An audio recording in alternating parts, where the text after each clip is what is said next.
हरे कृष्णा। राधे राधे। आप सभी का स्वागत है मेरे YouTube चैनल किस्से किरदारों के में। दोस्तों, आज की कहानी हमें सिखाती है कि रिश्तों में सबसे बड़ी ताकत होती है सच्चाई और समझदारी। आइए इस प्रेरणादायक यात्रा की शुरुआत करते हैं।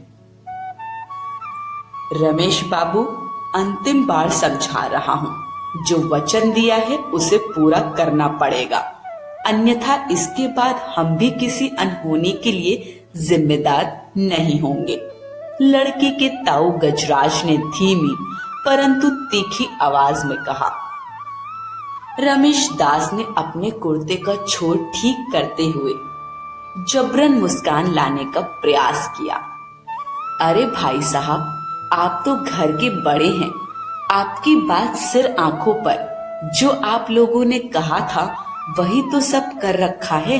मंडप, बैंड बाजा, मेहमानों के रुकने, खाने की उत्तम व्यवस्था सब आपकी ही पसंद से हुआ है। गजराज ने आंखें तरेरी। देखिए, गलती आपकी ही है, आप ज्यादा मेहरबान हो गए थे।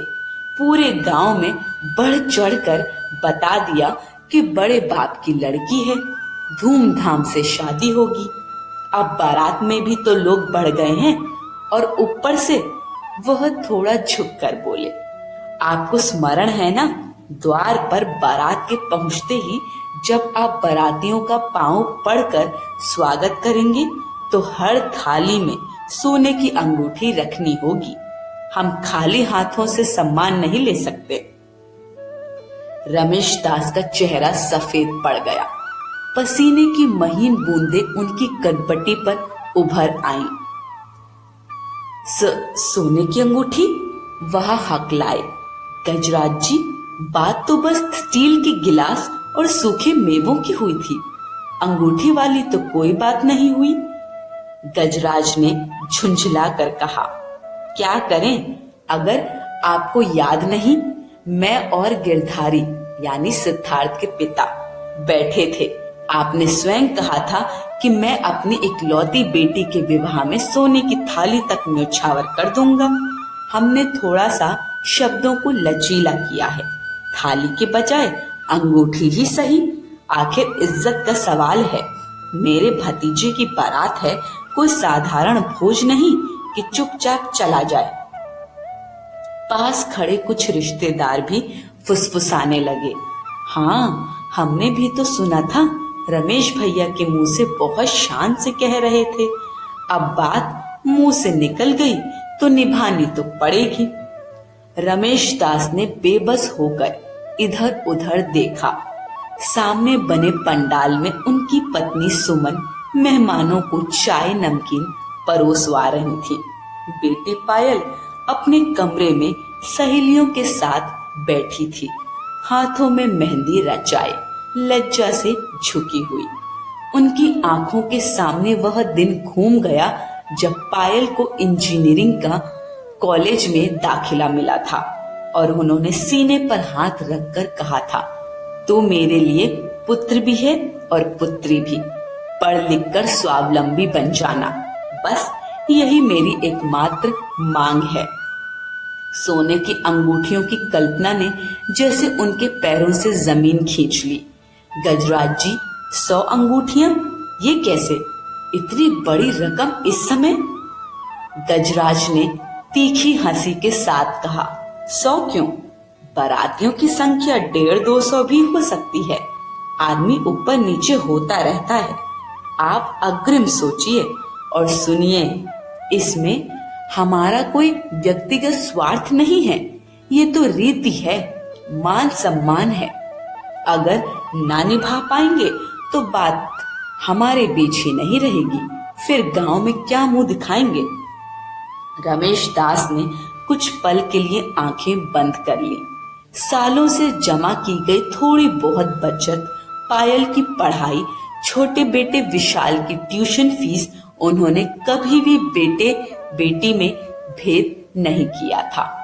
अब इस उम्र में घर गिरवी रखकर सोने की अंगूठियां खरीदना, उन्होंने सूखे होठों पर जुबान फेरते हुए कहा, गजराज जी, सच कहूं तो मेरे पास इतना सब करने की सामर्थ्य नहीं है। मैंने पायल के लिए जेवर बनवाए, थाली बर्तन फर्नीचर जितना हो सका किया, पर आपके कहे अनुसार हर बाराती को सोने की अंगूठी, ये तो मेरे बस से बाहर की बात है। गजराज का चेहरा तन गया। तो साफ साफ बोलिए कि आप अपने होने वाले समधियों की इज्जत नहीं कर सकते। गिरधारी, तेरे सामने कह रहा हूं, देख ले, बात तय थी और अब ये मुकर रहे हैं।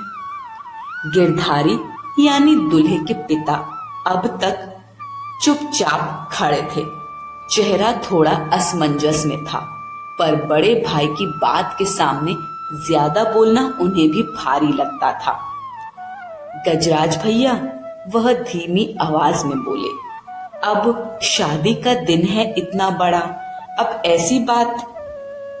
तुम तो हमेशा ही ढीले रहते हो, तभी तो लोग सिर पर चढ़ जाते हैं। तुम चुप रहो, बात मैं निपटाऊंगा, गजराज ने झिड़क दिया। रमेश दास का सिर चकराने लगा। पंडित जी शगुन की थाली सजवा रहे थे। बारात गांव की गली में बैंड बाजे के साथ चढ़ते उतरते नाच रही थी। उधर पायल के कमरे में उसकी सहेलियां ठहाके लगा रही थी। विशाल बाहर पटाखों की आवाज सुनकर दौड़ रहा था। सुमन हर थोड़ी देर में आंगन, रसोई, मेहमान सबकी तरफ नजरें दौड़ा रही थी। अचानक लगा जैसे इस पूरे हंसी मजाक के बीच कोई अदृश्य रस्सी उनकी गर्दन कस रही हो। रमेश जी, गजराज ने फिर कहा, हमारा साफ कहना है, बारात दरवाजे पर पहुंचेगी तो स्वागत सोने की अंगूठियों से हो, वरना हम सब वापस पलट जाएंगे। बात खून पसीने की नहीं, इज्जत की है। बारात वापस, ये दो शब्द रमेश दास के सीने में भाले की तरह उतर गए। उनकी आंखों के सामने पायल का चेहरा घूम गया। कितना उम्मीद से बात तय हुई थी। लड़का अर्थात सिद्धार्थ शहर की एक प्रतिष्ठित कंपनी में अभियंता अर्थात इंजीनियर था। पायल की ही तरह पढ़ा लिखा समझदार दिखता था। रिश्ते के समय उसने बड़ी सादगी से कहा था, मालिक, हमें कोई दहेज नहीं चाहिए, मैं तो बस पायल को उसके सपनों सहित अपने घर ले जाना चाहता हूँ। तब भी गजराज ने ही कंधे पर हाथ रखकर कहा था, अरे दहेज वहेज नहीं, पर जो भी आप अपनी खुशी से करें वो तो रखेंगे ही। हमारे खानदान की परंपरा है, बारात की सेवा शान से होनी चाहिए। उस समय सेवा बातें मिठास में ढकी हुई लगी थी। आज उसकी असलियत चुभते कांटों जैसी नजर आ रही थी। रमेश दास का मन किया कि वहीं जमीन पर बैठ जाएं और पगड़ी उतार कर उनके पैरों में फेंक दे। उसी समय विशाल भागता हुआ आया। पापा, पापा, बारात चौराहे पर पहुंच गई है। बैंड वाले जोर से बजा रहे हैं, देखिए ना कितनी मस्ती हो रही है। रमेश दास ने बेटे की चमकती आंखों को देखा और भीतर से टूटकर भी बाहरी दुनिया के लिए मुस्कुराने की कोशिश की। अच्छा तू जा, मेहमानों की मदद कर, मैं अभी आता हूँ।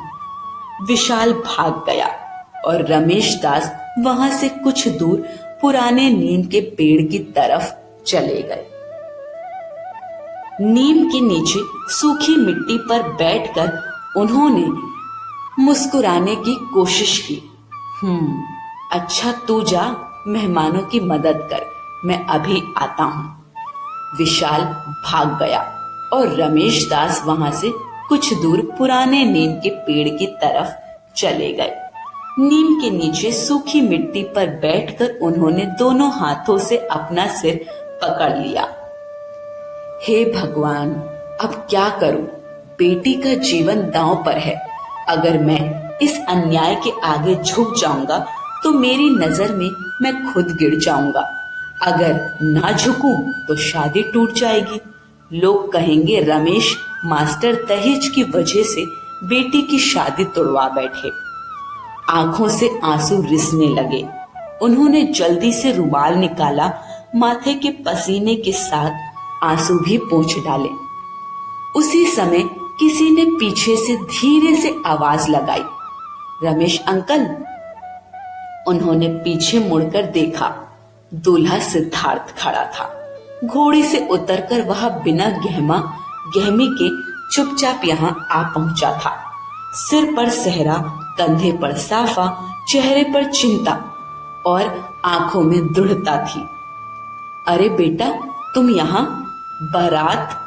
सिद्धार्थ ने अपना सेहरा हल्का सा ऊपर किया। अंकल, मैंने थोड़ी देर पहले ही चाचा जी और पापा को आपसे बात करते देखा। उनकी आवाज धीमी थी पर बातें साफ सुनाई दे रही थी।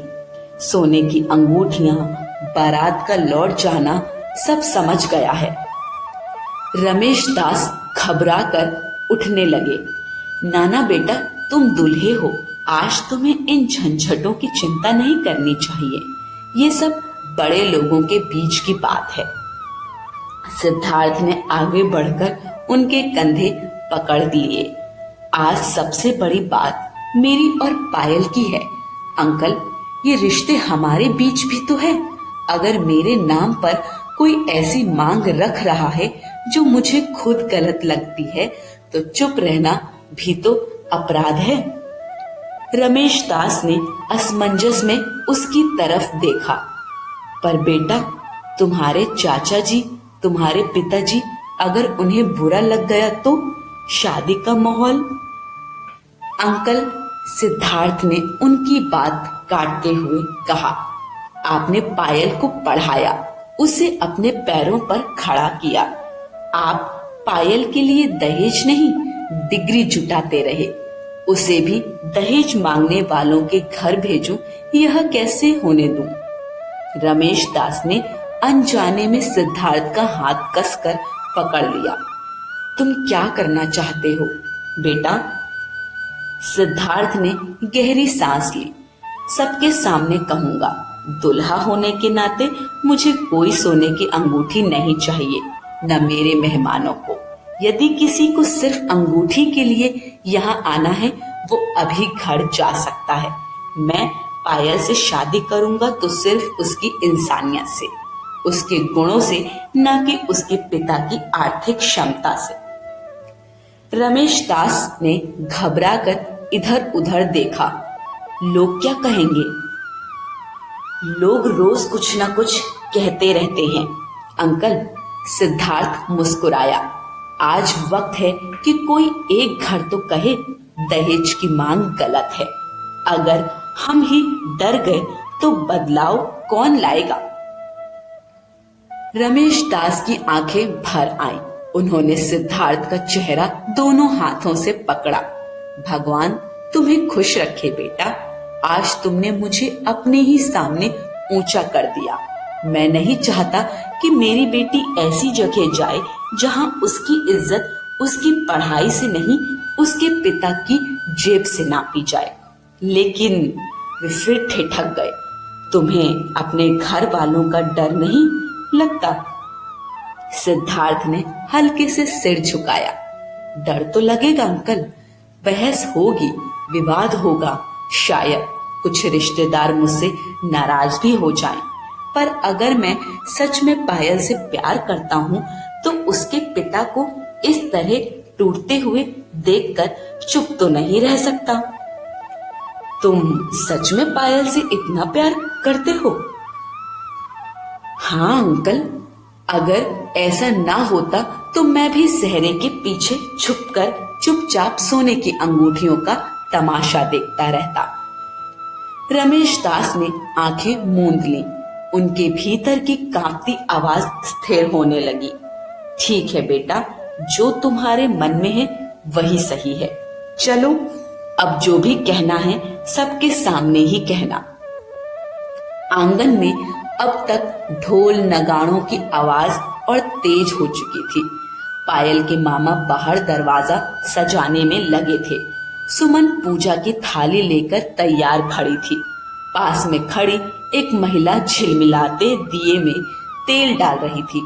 दरवाजे पर बारात रुक गई। लड़कों की टोलियां नाच नाच कर पसीने से तरबतर हो चुकी थी। गजराज ने छड़ी से ढोल वाले को इशारा किया, बस बस, अब थोड़ी देर रुक, अब रस्में होंगी। उन्होंने रमेश दास की ओर देखा। क्या हुआ रमेश जी, सोने की अंगूठियां तैयार है ना? पूरे मोहल्ले की नजर उस ओर घूम गई। कुछ लोगों को अब तक असली बात का अंदाजा नहीं था, पर सोना शब्द कानों तक पहुंचते ही कानाफूसी शुरू हो गई। रमेश दास आगे बढ़े, पर बोलने से पहले सिद्धार्थ ने धीरे से उनका हाथ पकड़कर रोक दिया। अंकल, पहले मुझे कुछ कहने दीजिए। सबकी नजर अब दूल्हे पर थी। सेहरे के मोतियों के बीच से दिखती उसकी आंखें अब साफ स्थिर थी। चाचा जी, पापा, सिद्धार्थ ने ऊंची लेकिन शांत आवाज में कहा, मैंने सुना कि आपने बारातियों के लिए सोने की अंगूठियां मांगी हैं, वो भी इस शर्त पर कि अगर ये नहीं दिया गया तो बारात वापस लौटा दी जाएगी। क्या ये सच है? गजराज थोड़ा सकपकाए, पर तुरंत संभलते हुए बोले, अरे ये तो खानदानी रिवाज है बेटा, हमारी इज्जत का सवाल है। दूल्हे के घर वालों की कुछ तो पहचान होनी चाहिए ना। सिद्धार्थ ने सीधे उनकी आंखों में देखा। इज्जत क्या है चाचा? इंसान के व्यवहार से जुड़ी है या सोने की अंगूठियों से? गजराज ने भौहें चढ़ाई।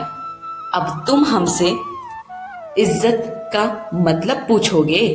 हमने बारातें देखी हैं तुमसे ज्यादा। आज के लड़कों को आधुनिकता चढ़ गई है, मगर परंपरा का रस्म रिवाज भूल गए हैं। सिद्धार्थ ने मुस्कुराकर कहा, परंपरा वही अच्छी होती है जो लोगों की खुशियों को बढ़ाए, किसी की हंसी न छीने। रमेश अंकल ने हमें खुले दिल से स्वीकार किया, हमारी हर जरूरत पूरी की, बल्कि हमने तो कोई मांग की ही नहीं, बस एक सादा सम्मानजनक शादी चाहिए थी। मैंने पायल से शादी के लिए हाँ इसलिए कहा क्योंकि वो पढ़ी लिखी है, अपनी सोच रखती है, दूसरों की मदद करना चाहती है। अगर आज उसकी शादी के दिन हम उसके पिता का सिर नीचा करते हैं तो कल मैं पायल की नजरों में कैसे देखूंगा? चारों तरफ खामोशी फैल गई। पास में खड़े कुछ युवाओं ने चुपचाप सिर हिलाया। गजराज ने तुनक कर कहा, तो तुम कहना क्या चाहते हो? स्पष्ट करो। सोने की अंगूठी नहीं चाहिए तो मत चाहिए, परंतु बारात की तो इज्जत रखनी पड़ेगी ना।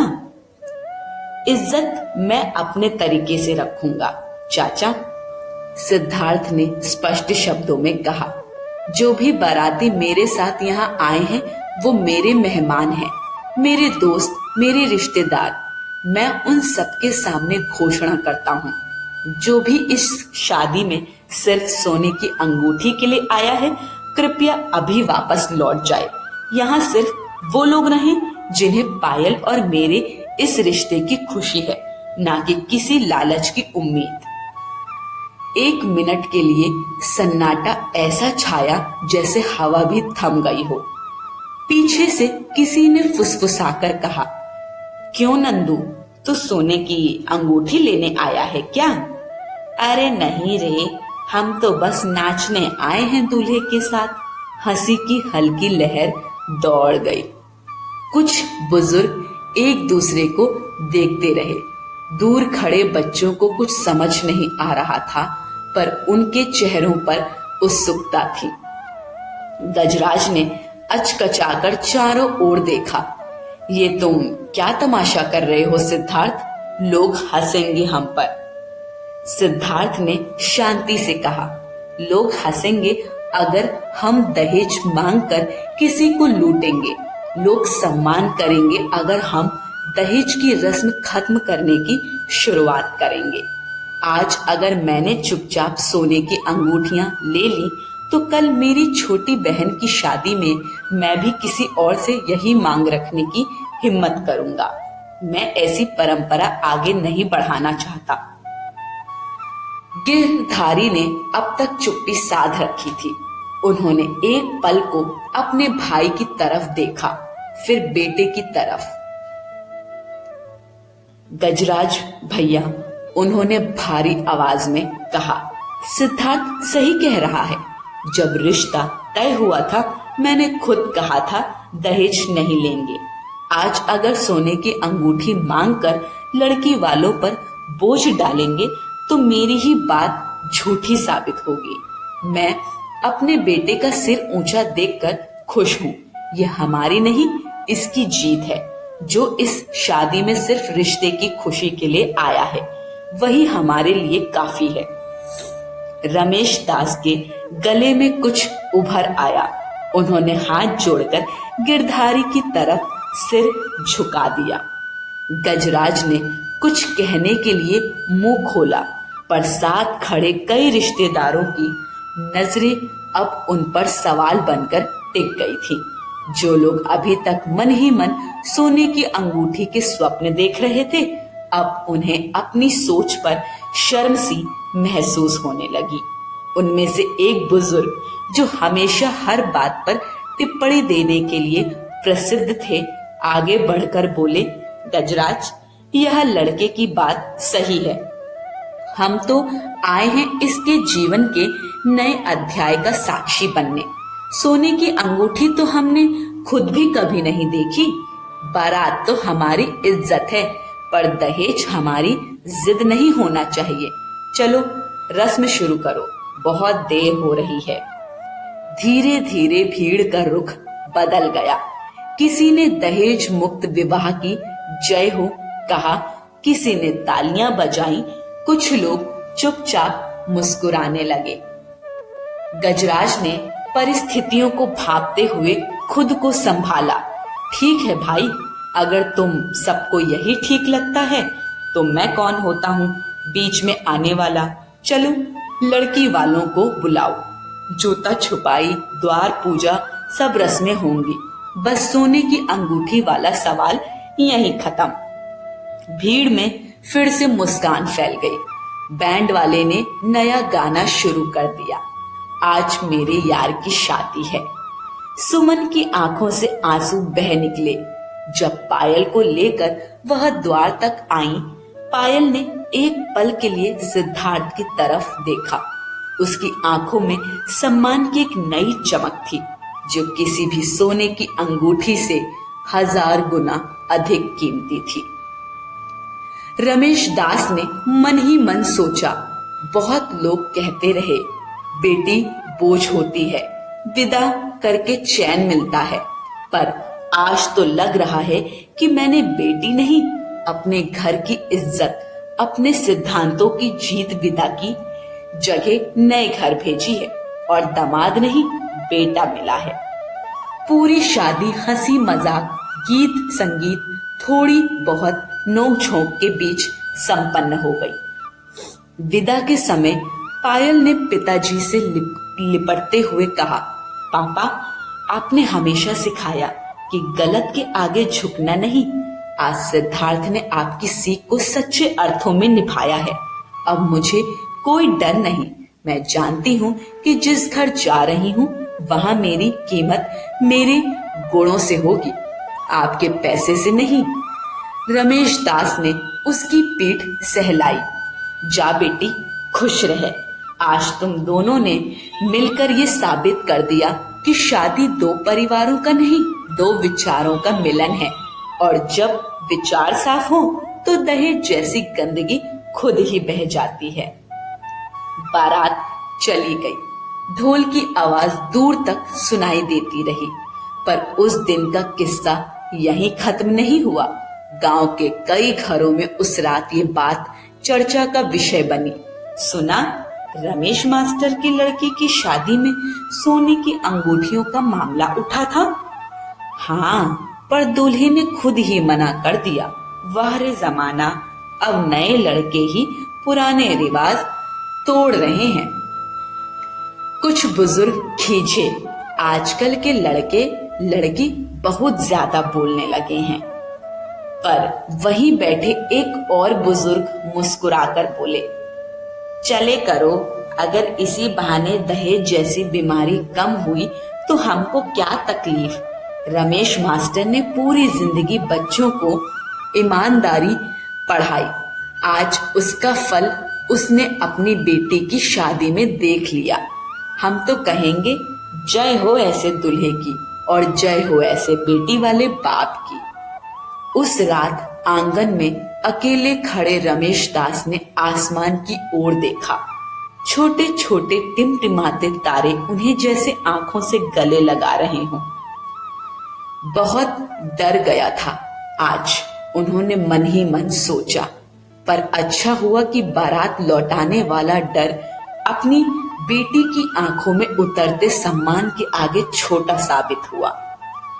हवा के हल्के झोंके में नीम के पत्ते सरसराए, जैसे कह रहे हों, जब कोई पिता अपने सिद्धांतों की पगड़ी नहीं उतारता तो भगवान खुद उसकी लाज रख लेते हैं।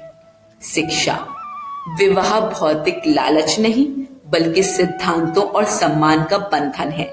हमें रिवाजों के नाम पर होने वाले अन्याय के आगे कभी नहीं झुकना चाहिए, क्योंकि सच्चे सम्मान की कीमत धन से नहीं बल्कि इंसान के नेक इरादों और स्वाभिमान से आंकी जाती है।